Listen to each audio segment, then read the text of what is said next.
quick note before we get going with these email shares. I totally forgot, as usual. I think it was either one video back or two videos back. Someone sent in a report of an experience they had, but they sent in some photographs of some six-toed prints, and they were laid down beside. They put down a size 10.5 boot, I believe they said in the email, beside the six-toed prints. And here are the photos here. All right, I forgot to include those with the video. I keep doing that. It's a pain in the butt, sorry. But here they are. Peculiar looking prints, are they not? All right, moving along. Here we go.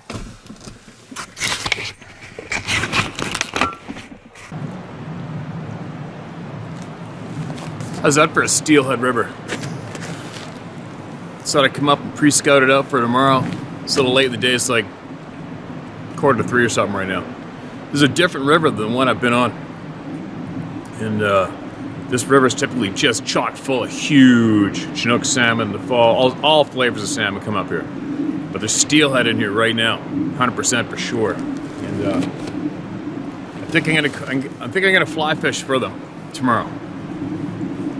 But anyway, I spent 2 hours yesterday or more just going through emails, copying and pasting stories from all the people into my notes for share for later. We had to go travel to the BC ferries, climb on the BC ferries, go all the way over, grab a little one, and jump back on the ferry, come all the way back and drive all the way home.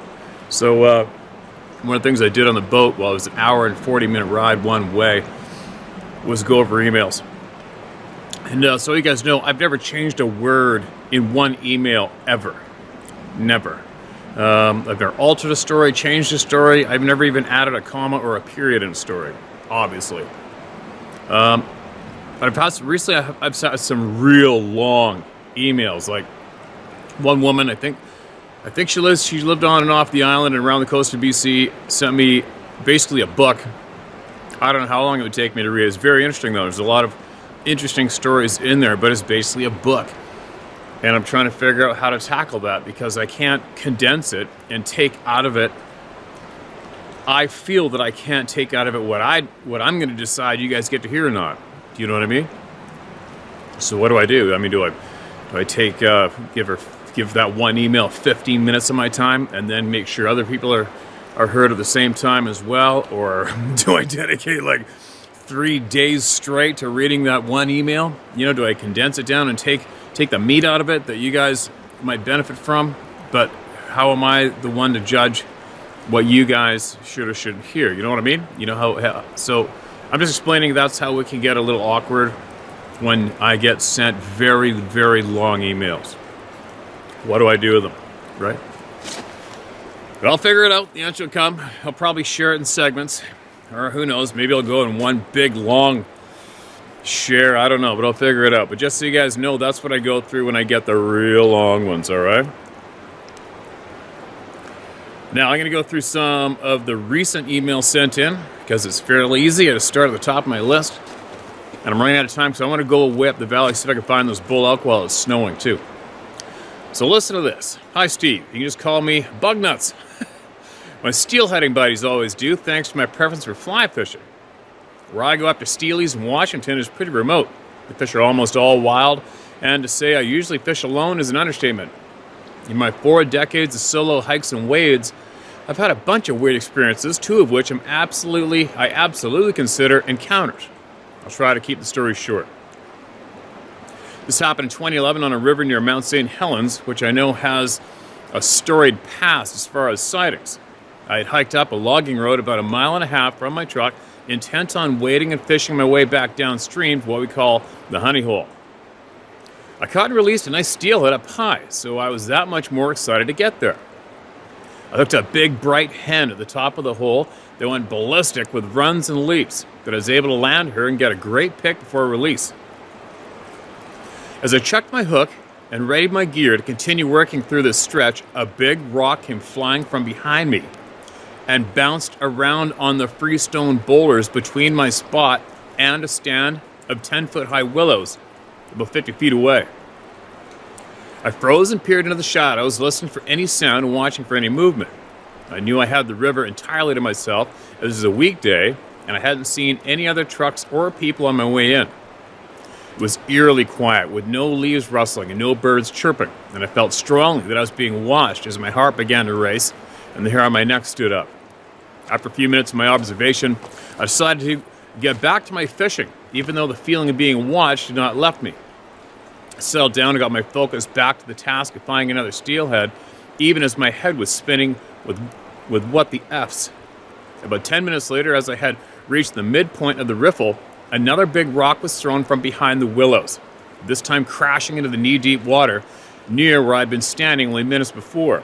The best description I can give of the sound of that splash would be a shot put dropped from high dive. I freaked out. First, I shot a glance back towards the willows. When I didn't see anything, I quickly secured my gear and started moving downstream.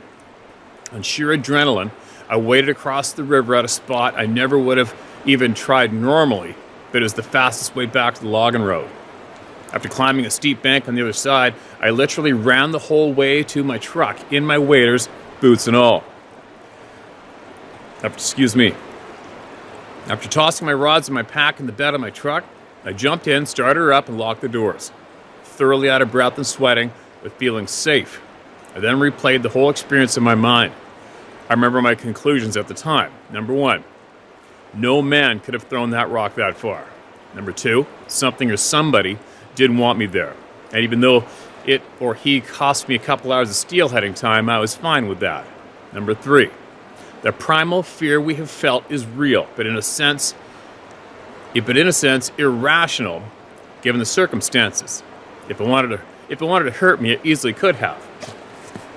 The second story is shorter, but possibly more disturbing.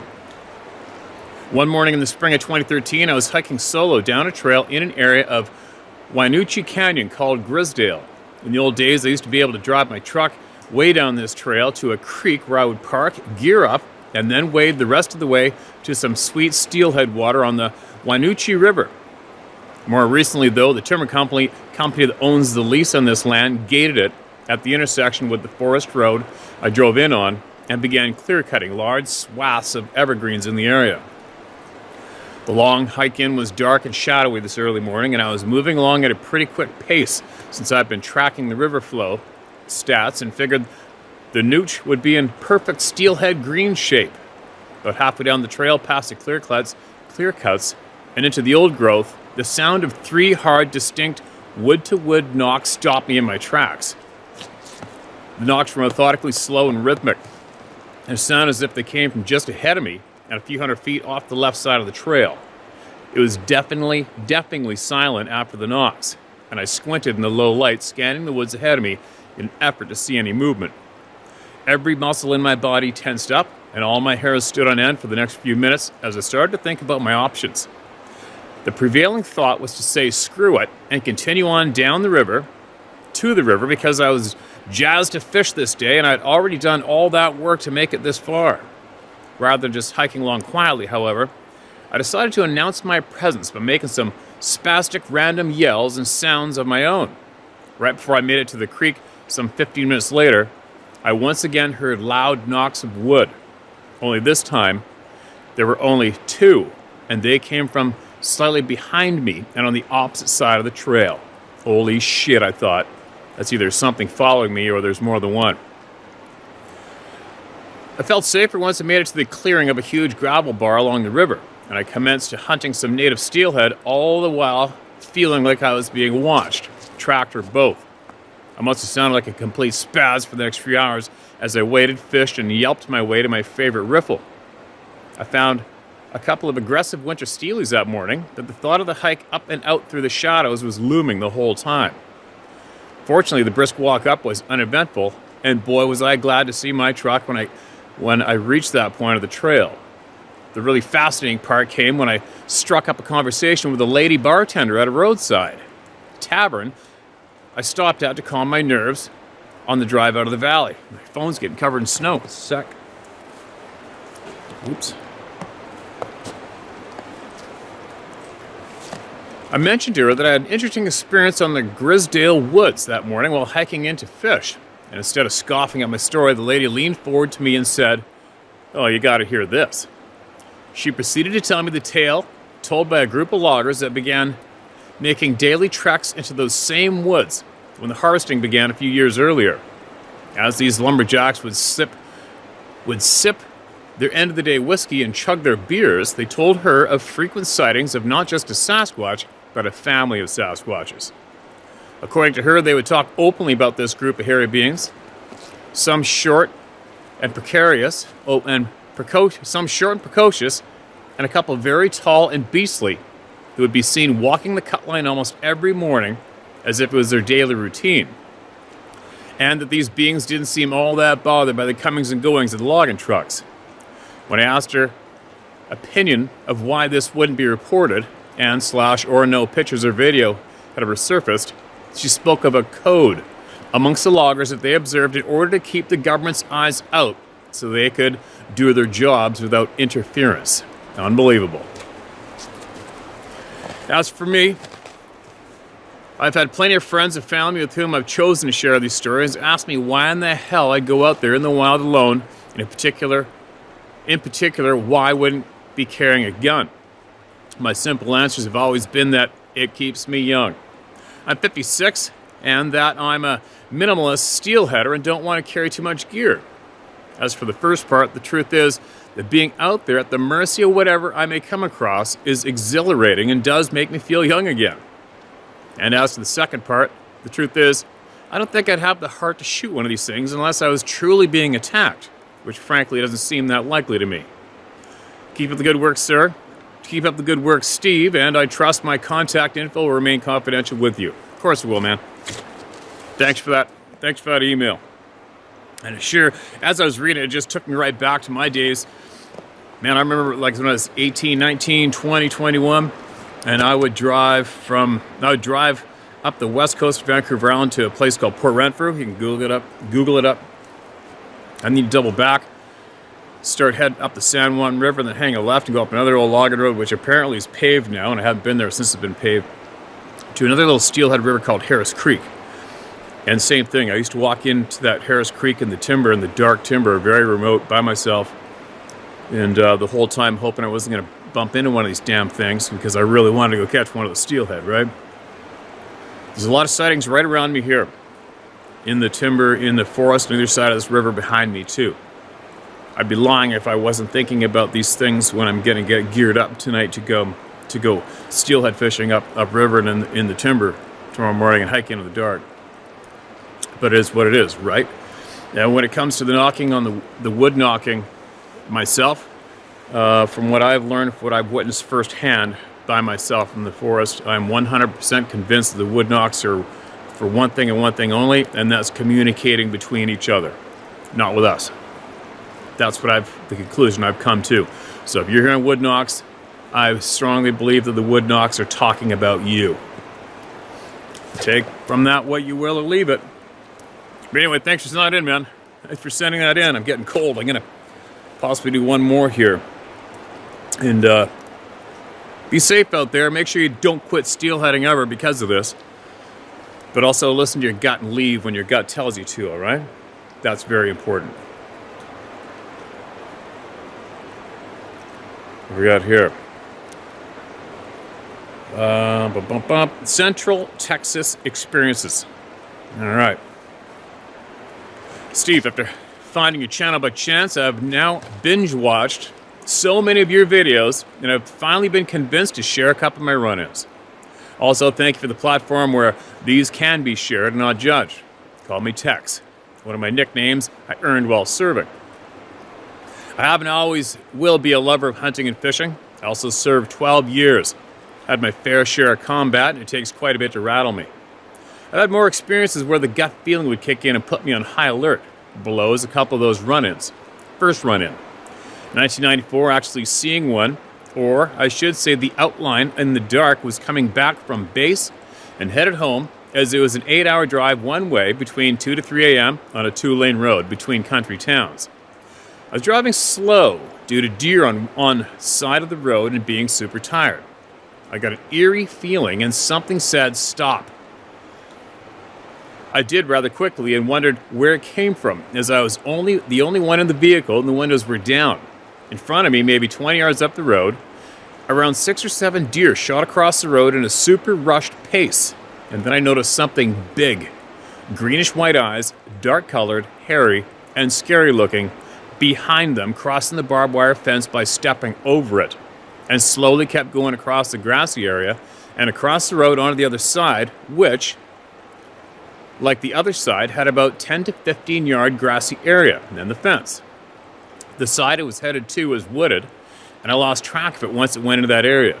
The whole time I had a queasy feeling in my stomach until it reached the wooded area and disappeared. I heard what seemed like a voice beside me just say, "Go now." I sat there for whatever seemed like forever, but in reality around 1 to 5 minutes. I tried to figure out what I had seen or thought I had seen. The gut queasy feeling long gone, and I was now wide awake, staring side to side to see if anything else is out there. That was my first time seeing one. Wow. Second experience. In 1997, myself and a high school friend went out fishing on a river in an area on a rancher's property. We took a truck pretty much within 10 yards of the river and planned to fish overnight, jugging, tying off a baited catfish line to a milk jug and letting it float in a deeper part of the river bend. We decided that we would sleep in the crew cab instead of trying to drive back out at night. We made a fire in the sand of the riverbank and sat up watching our jug lines for a bit, drinking and watching the fire. We could hear coyotes in the distance and figured we would put out the fire and get some sleep. My buddy took the front seat and I took the back seat. Our heads at the opposite ends and drifted off. A noise woke me, and as soon as I woke, that gut feeling said we were being watched, and whatever it was close. I could see out the far side of the vehicle due to head at the left side and could look upwards out left side. I only moved my eyes trying to see anything, but I only seen the light fog and the stars above. I waited for a bit.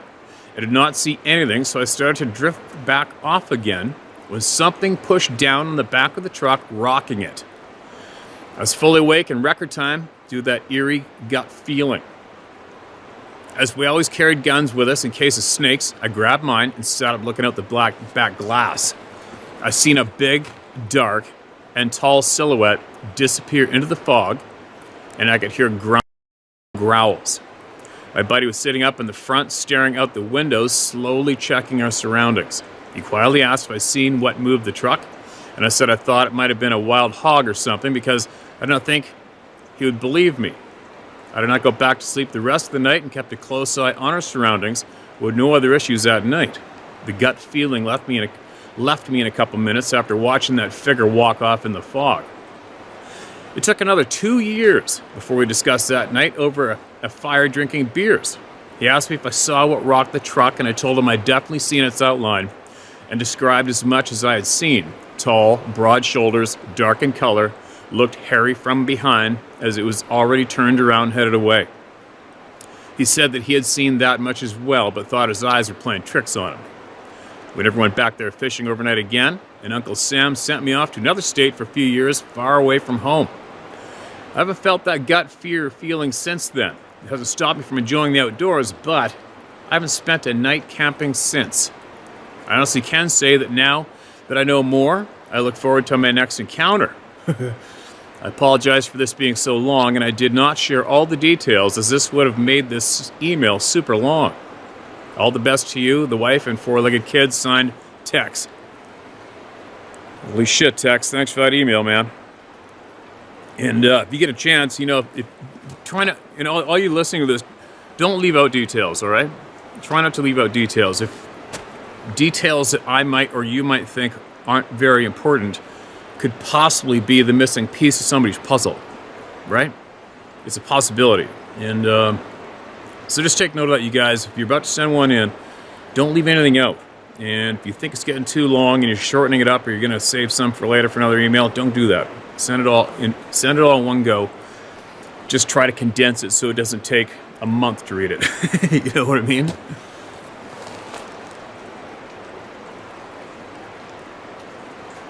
I wonder how many fish are out there right now. One thing for sure I know is there are steelhead in this river behind me right now. I don't know what I want to do more. I want to use my bait caster or fly fish or just send the camera down. I love sending the camera down the river and seeing what's swimming around in there. I love it. This is a great chunk of water for it. All right, let's get one more out. I don't have a clue how long I've been. Oh, what time is it? All right, might have time for a short one. I don't want to miss those elk, being able to film them if I can find them. All right, here we go. Michigan Sasquatch from this past gun for whitetail season. Hey Steve, please don't use my name. This account's been going on for a few years, 20 to 25 years. To give you a geographical location, me and my family have a blank sized acres in the heart of the blank valley of National. Okay, I'm not going to say, just from what you just said, I'd be able to find your name and your property in about 5 minutes online, all right? So I'm going to leave that part out because you do not want your name shared, and what you just gave me for the location would direct me right to your name, okay?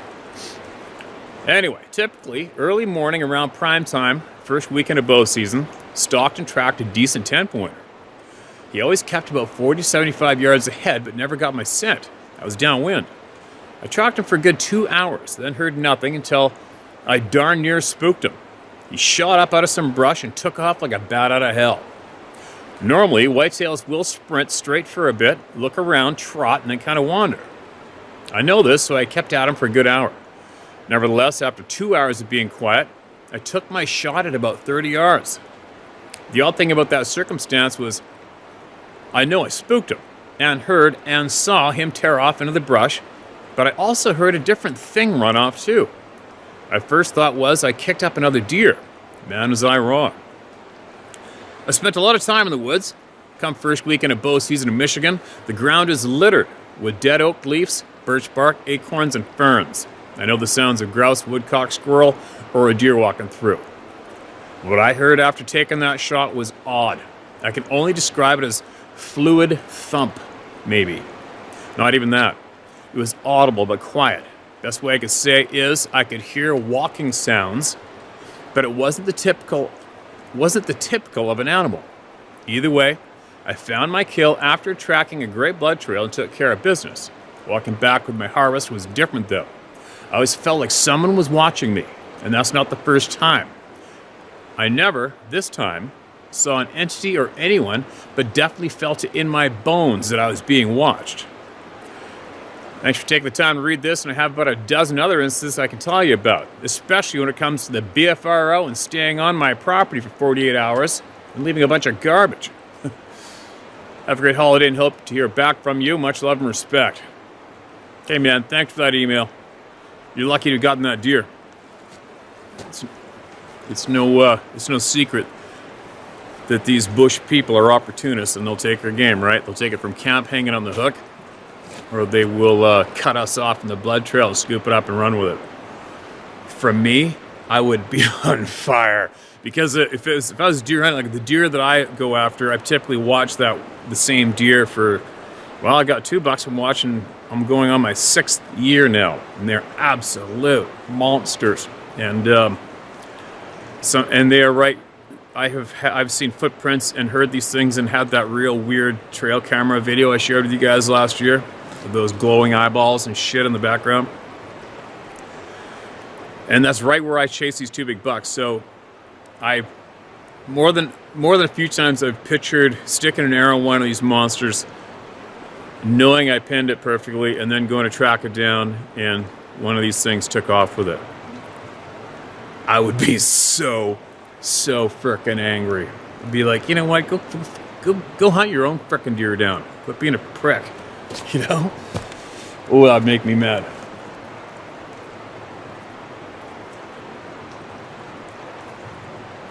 But anyway, it's time to go. I'm gonna go farther up the valley, and I'm gonna see if I can find those bull elk. I think it'd be really cool if I could film them in this snow blizzard. One of them's gone now. One of the first draw tags available for that herd went out to a man in a First Nations band here, and he shot one of those big old ones. It's gone now. And next year apparently is going to be the first year they have a draw tag available for general population here. So I better get at it now while they're still thinking it's cool to run around with each other in full view of people, and see if I can go get a couple last video captures of that herd of bulls. Because it's Roosevelt elk, they typically, when a big Roosevelt elk typically goes off by himself, all grumpy and non-social.